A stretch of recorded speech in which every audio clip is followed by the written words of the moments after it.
Hello, hello. Welcome, everyone. It is Thursday. We are here. And full transparency, I am not 100%. I don't know if you can hear it in my voice, but hey, we still show up. We still push through. It's life. So if there's anybody watching this live and you are under the weather or anybody in their house is under the weather, just go ahead and put a comment like encourage your girl, like me too, but I'm still pushing through and working. It's like a bug went through my son and the whole household, and now it's me. So I don't know if there's something going on, but we still got work to do. And I'm still super excited about our topic today. So if you have been watching this live for a whole entire October, we've been talking about generations and how they show up in the workplace and how it affects the workplace culture. We went through four generations, and now we're going to bridge the generational gap in the workplace. So we're talking about all of the generations and just how they interact. So again, I am Miracle Simeon, the COO of Veaux Professional Services. And Veaux Professional is an HR industry agnostic company. We provide a unique lens to the organizations and clients that we meet. We understand that there needs to be a customized approach to every single client organization we talk to. And whatever's going on, if it's SLP help, if it's recruiting, it's just setting up an HR structure, we always lead with culture. So we talk about your culture, define your culture, because everything else bleeds into your SLPs, your recruiting strategy, your how you operate, how you encourage your team, how you maybe discipline your team. Everything is weaved, or the undertone is culture. So that's why we always, always, always start with culture. Sorry, I'm not going to do that this whole time. Okay, today's agenda. We're going to talk about who are all these people and what causes a generational divide in the workplace. What experts say about generational differences in the workplace, and then dismantling stereotypes and finding some commonalities, some common ground. I said I was going to do it. All right. So let's get into it. So who are all these people? Like I said, we are in such a interesting time right now because we have four generations in the workplace right now. And the experts thought that this wouldn't happen. They thought by now, the baby boomers would have definitely been exiting the work uh, environment and retiring, and it would be Gen X, millennials, and Z. But we are in a, I love it. We are in a time where we are seeing all four generations right now in the workplace. So we got our baby boomers. They're born from 1946 to 1964. They are not just leaders, but they're also mentors, and bringing in those decades of experience. They value face-to-face communication, and then they are just dedicated and first in, last out approach when it comes to work. So they really value the hierarchy of things, and like you put in your time and then you move up the corporate ladder. And Generation X, they're born between 1965 and 1980, and so they're bridge builders and often seen as the middle child. I always like to call them the latchkey kids because they raised themselves really. And they are the pioneer a concept from the work at it. They value, um, they want to provide the most value for their workplace. They don't need a lot of recognition, and they approach their job with, this both. They have legacy, like they understand the legacy, but they understand tech stuff as well. And then they work, like you have to be in the office, and they work around the clock. And then we have the greatest generation of all, the millennials. They were born between 1981 and 1996. We are team players and we're digital trendsetters, and we are evolutionizing the workplace. And we like the open concept of offices, and we strongly enforce on making like a social impact. And we are responsible and we're advocate of tech devices. Like we want to use our text and we like it to look nice, the interface of technology. So we're always advocating for um, a better user experience, of course. Our choice of communication would probably be more text messaging versus, Gen Z and baby boomers are kind of like face-to-face calls. And then we have Generation Z, who was born 1997 to 2012. And so these are the true digital savvy navigators. Like they were born with a phone in their hand. And so they bring a fresh perspective to the workplace, and they love innovation, and they are FaceTime. So different from face to face, but FaceTime still using technology, but they love to talk via FaceTime, and they like flexibility in their work, but they will work like around the clock. So they'll stay up until 2 o'clock in the morning working, but they probably came from an event and then they go home and work or things like that. They just do not believe in the traditional 9 to 5. When they have spurts of energy, they feel like they should be able to work, and they're extremely efficient and fast. So that is the different four generations that we are experiencing right now. So what causes generational divide in the workplace? And it comes from, it's just the perception of what's happening in the world, and it has to do with communication. So for example, a baby boomer might prefer a detailed project plan and view long hours as a sign of dedication. So they think, if I have this extensive project plan and I, spent 90 hours on it, they like feel like they are showing their dedication and productivity. Whereas millennials might prioritize the project impact over the process and seek work life integrations overall for balance. So for us, we're like, what's the goal? I want to understand the goal and what is the quickest, I hate to say that word, but what's the most efficient way to get to that goal and exceed the goal? And so we don't see value in like this process took a long time. We want a clear understanding of what the goal is, how we're going to hit it, how we're going to exceed it, versus our baby boomers. And they're like, okay, let's get this detailed project charter together and step by step. And we're like, but I understand the goal and I already know how to get there. For our Gen Xers, they might value independence and may want more they want more management around it. And so they like to actually look at the problem, discuss the problem, and they're skeptical of like what our millennials and even Gen Zs are wanting to do because it's more faster.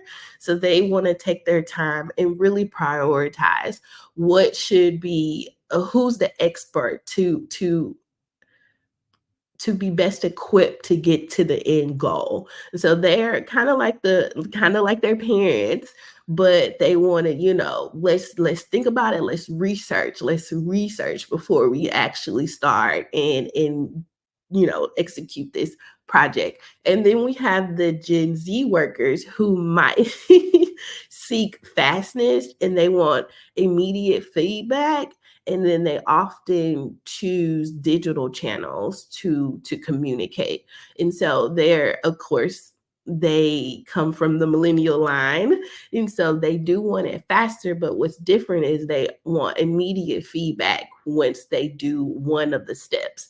And so, at least with millennials, we're like trying to hit the goal, but with Gen Z, you gotta check in a part of the every step of the process. You got to give them feedback. So this is just a different way that we communicate and throughout the generations, but everybody kind of wants the same thing. So the different attitudes towards technology you will see with the younger generation, they often adapt to new skills more quickly. That's all.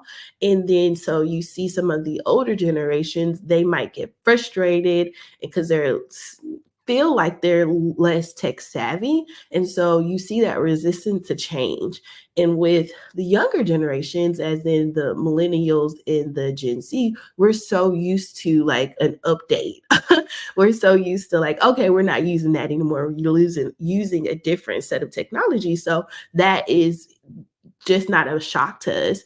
And we're used to like upgrades, and we understand that the technology is essentially like the same, but it just kind of looks different. But the functionalities of all of this is kind of the same. And so the various communication styles.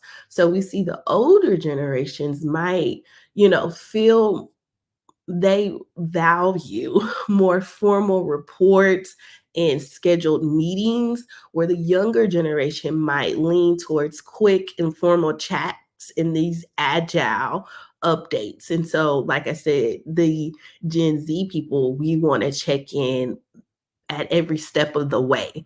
And so, not like we do a project and then we present to you. We want your feedback for every milestone in case we need to adjust because they don't like rework. So that's just the difference in the communication style.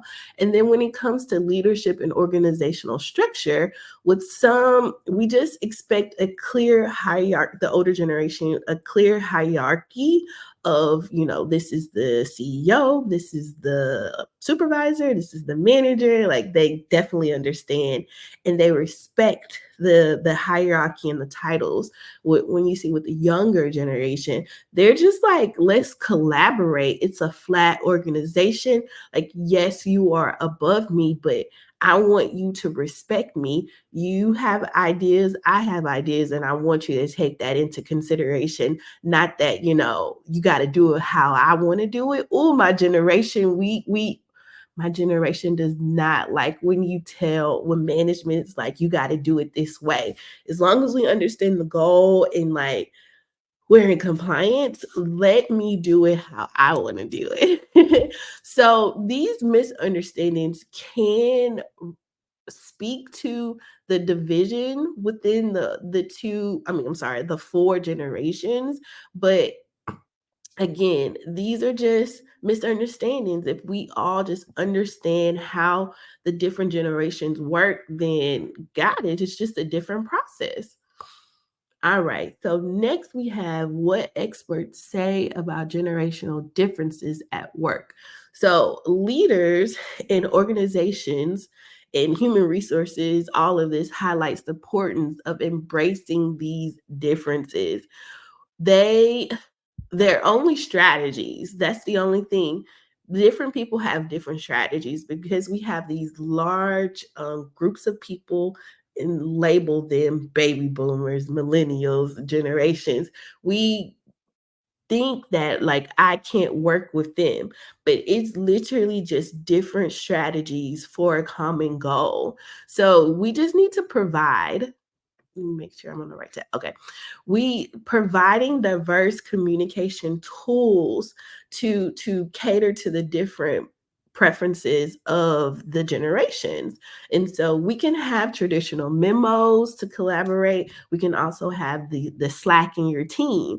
So just think about diversity in your communication style. Just don't put all your eggs on one. Send that company memo, send that email, and then put it on Slack too, or create a video and upload it because people, will watch a video versus read. So just think about different ways to communicate. communicate, and then encourage mentoring between the two generations. So put younger employees with your older employees, and so they can share like the latest technology. They can tick I was going to say teach, but teach them TikTok, teach them social media strategies, all of that. Like it's not that hard. And I know, well, I find myself teaching my older aunts and things, technology and different things all the time, and they get so excited, and vice versa. The more experienced employees can share insights on industry practices, leadership. We talked about the younger generation wisdom. They lack wisdom, so they need to be around these older generations so they can see how they process things, how they approach different things, so they can gain the wisdom. And then creating intergenerational project teams to tackle company initiatives, ensuring that you're mixing up the experience long project charter plan, method strategies with a more agile and technology fluid approach to handle challenges, because it's not a one size fits all. Maybe you need to tackle this project and have more of that agile, and we got to check in at every milestone, every sprint to see if we're going in the right way, and then throw some technology in it to have a fresher approach. So experts just emphasize on the importance of tailoring training programs and incorporating different learning styles and different methods, and have your formal workshop and then have a more like digital way of getting those practices over the hump and learning, because we have to realize people are people, and people are unique, and people are different. So if we want to touch everybody, you can't, as leaders, you can't do it how you would want to do it. You have to do different ways. I mean, even if you didn't have all four generations in your company, it's just so important to think of different ways to get your information or whatever your common goal out to your workforce in different ways, because people, the culture that you are building needs to be inclusive of the goal. And so, which brings us to our next topic. And so let's just dismantle these stereotypes and find commonality. Let's find a common ground, and we have to focus on the initiative that's highlighting individual contributions, and this will foster a more inclusive culture. So storytelling sessions where employees have you set up storytelling sessions where employees with different generationals share their personal career, their milestones, their pivotal moments that shape their work philosophy, and this humanizes team members across generational lines and fosters empathy.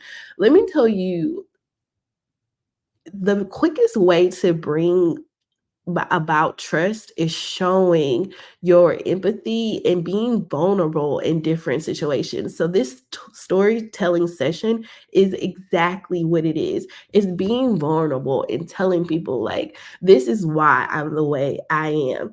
I remember my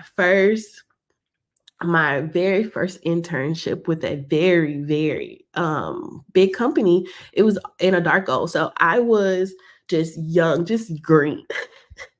When I say green, I was green, very book smart, but common sense in the workforce, not so much. Common sense in like the real world, but in the workforce is my first job. And I remember my first assignment was to organize this closet. So it's like, hey, I'm an intern. So organize this closet. I had no clue what that meant.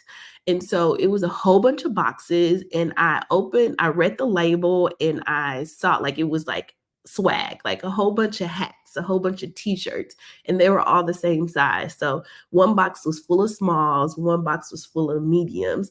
And so my idea of organizing this closet was to keep everything in the box, but I would take one of the thing and like just put it outside the box and I created labels. So if it was, say, a cup, I took one cup, I put it in front of the box and I put a label cups because I didn't want to take everything out because clutter is like, no, that was too much clutter to see everything.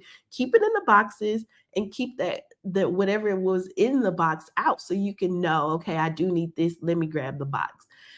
They were so I knew that they were mad, but you weren't clear.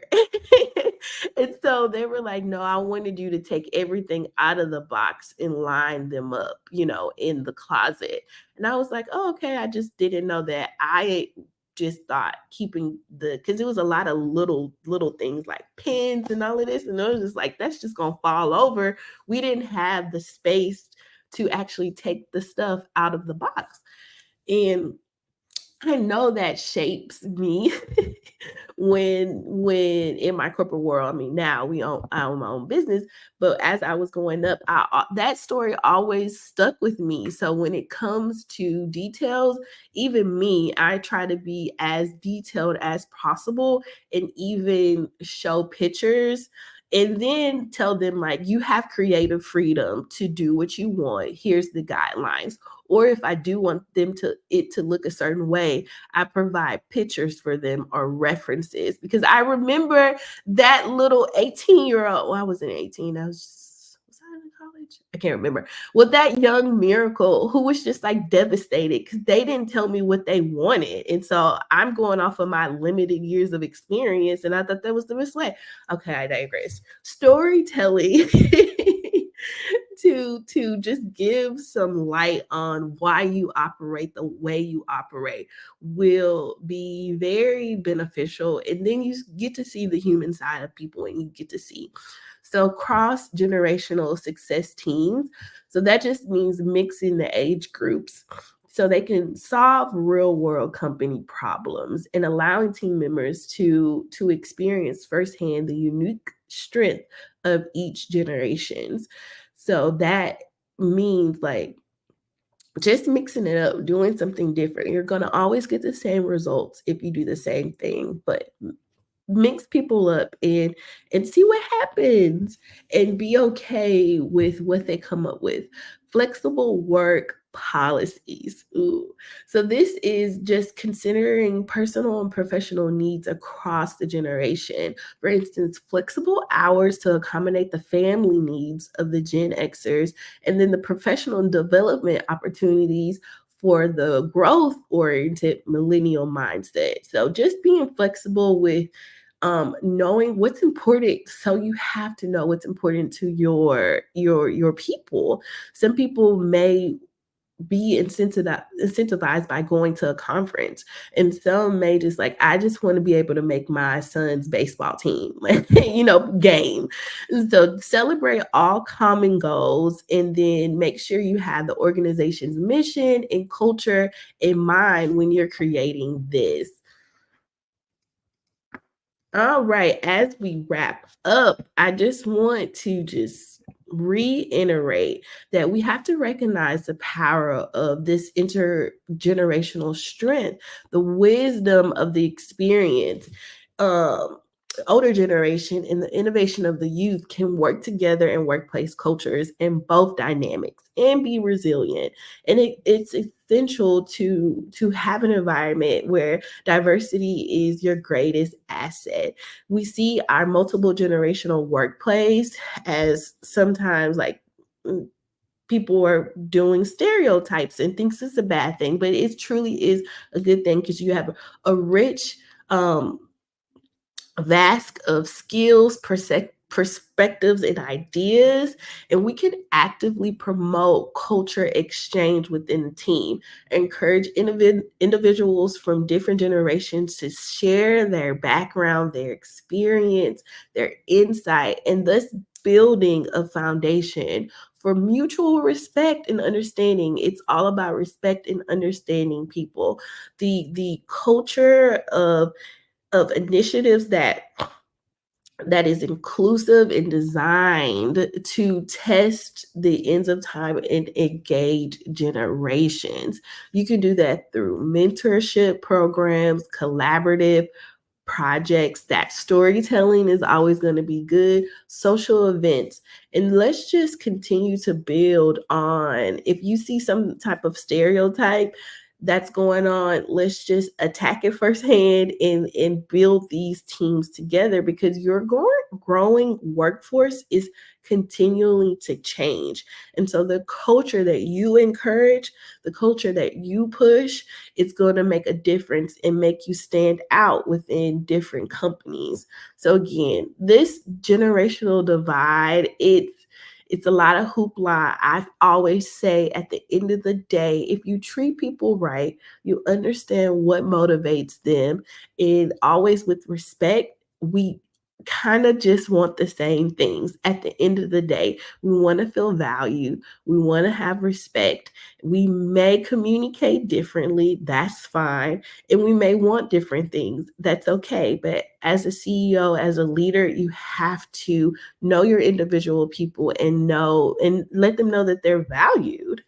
And so, of course, we have a culture pop up workshop. If your company needs help with just looking at the landscape of their people and how can we have an inclusive culture with multi-generations, and at the heart of it, respecting our employees and making them feel safe and valued. How do you make your employees feel safe? You as a leader have to be vulnerable. So I would start with the storytelling. For the CEO, you start first.